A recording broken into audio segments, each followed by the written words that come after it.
It was hard living in the dark, but darkness was all I knew.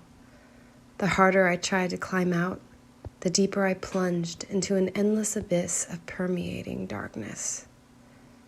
My choices had led me to a path of turmoil, distress, hopelessness, confusion, and destruction.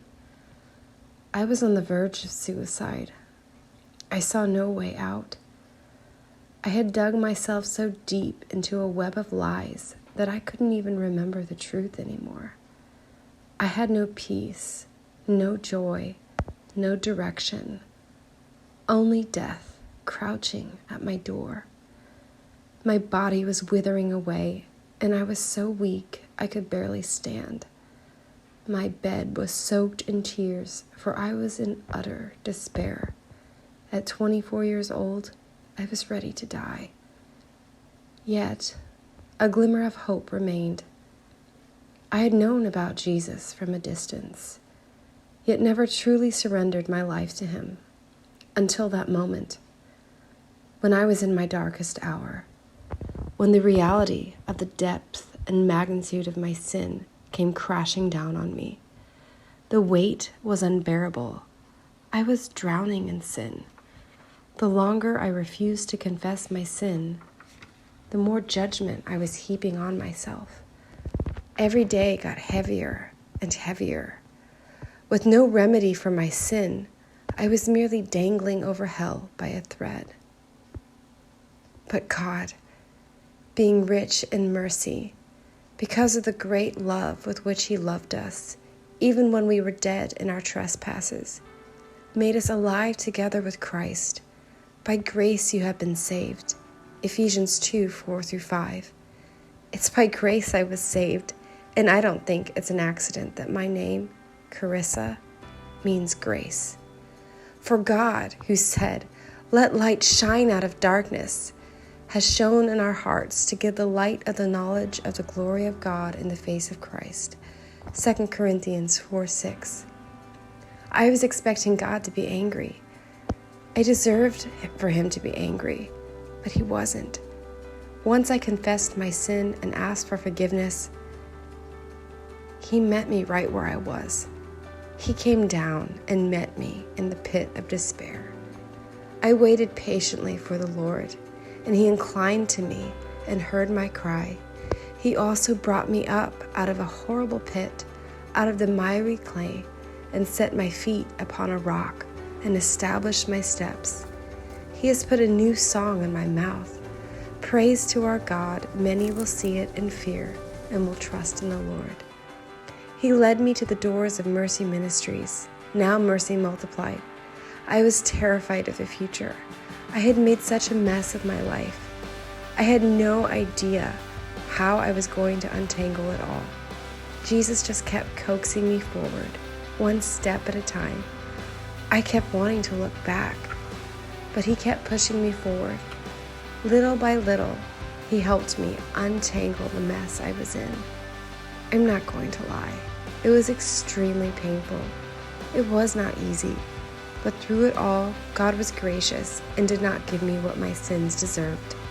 While I still had to deal with the consequences of my past, he remained faithful to me. It hasn't all been sunshine and roses. Like everyone else, I have been on mountaintops and walked through valleys, but I have learned to just stick with Jesus. He is trustworthy. He has never let me down. Even though I fail him, he never fails. Isaiah 43:2 says, "When you pass through the waters, I will be with you, and through the rivers, they shall not overflow you.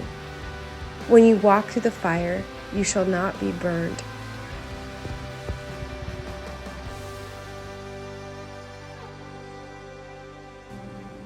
It has been quite some time since that day when I walked through the doors of mercy.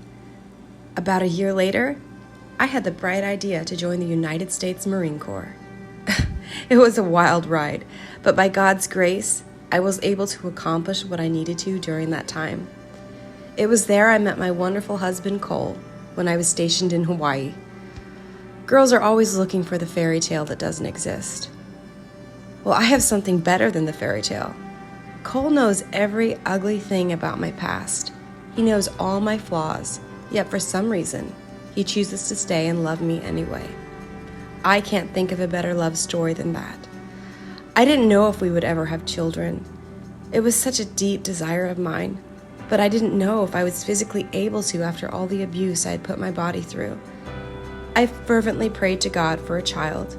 I prayed every day, until one day, God answered.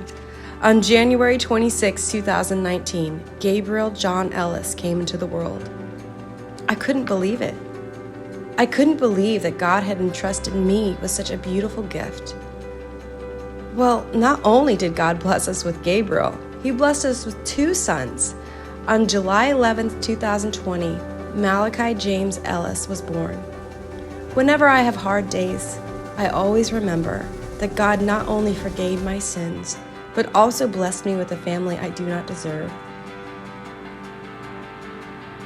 He has entrusted me to teach my children to fear the Lord and obey His commandments. I pray He gives me the grace to teach my children the way of the Lord. Thank you for helping me in my efforts to support Mercy Multiplied. Today, I run for mercy. I run for the man or woman out there who feels like you are at the end of your rope. Know that the one true God hears your cry for mercy.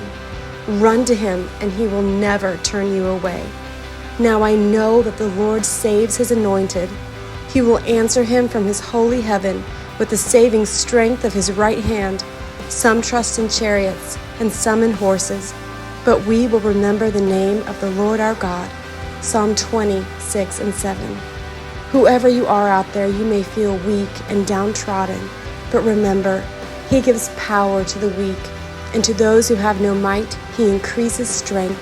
Even the youth shall be faint and weary, and the young men shall utterly fall. But those who wait on the Lord shall renew their strength. They shall mount up with wings like eagles. They shall run and not be weary. They shall walk and not faint. Isaiah 40:29-31. The Spirit of the Lord God is upon me, because the Lord has anointed me to preach good tidings to the poor. He has sent me to heal the brokenhearted, to proclaim liberty to captives, and the opening of the prison to those who are bound. Isaiah 61:1. This race is for Jesus. I long for the day that I can truly say, I have fought the good fight. I have finished the race. I have kept the faith. 2 Timothy 4:7.